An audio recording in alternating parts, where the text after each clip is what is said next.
think if we go to the third person directory blueprints, third person character, so we'll zoom in here.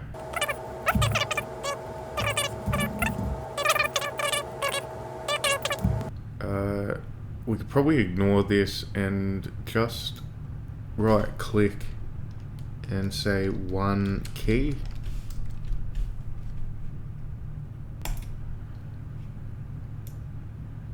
And we should be right just to fire it off this event. So if we say print string hello, that'll do. Compile, save. So if we press 1, you can see it printing hello. Okay. If I'll drag this over, clean this up.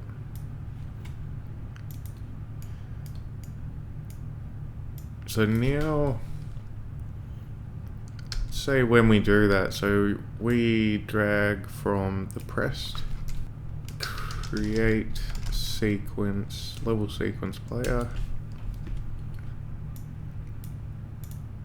Okay, and then we can select from our animations. So we'll just correlate one to the kick animation.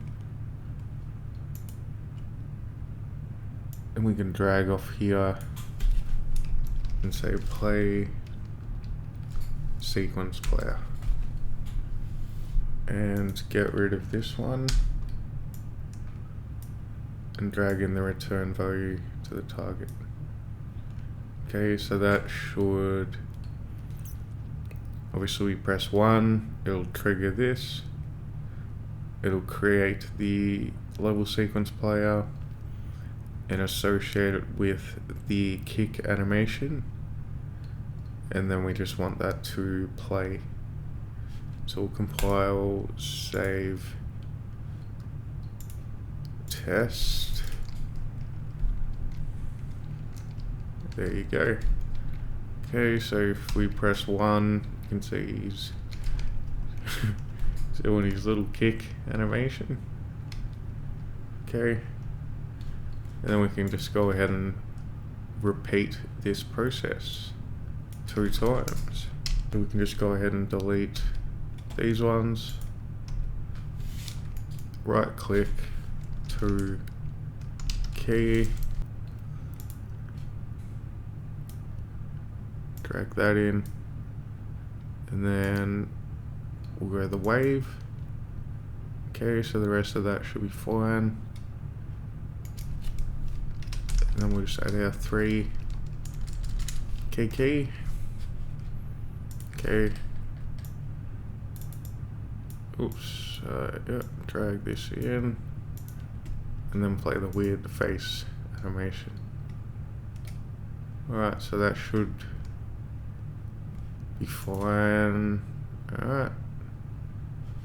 Compile, save, play.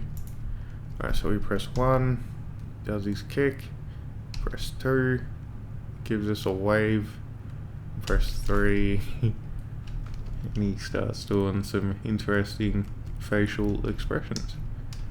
Perfect. Alright, I think that'll do for the moment, and then in the next video we'll see what else we can do with this character.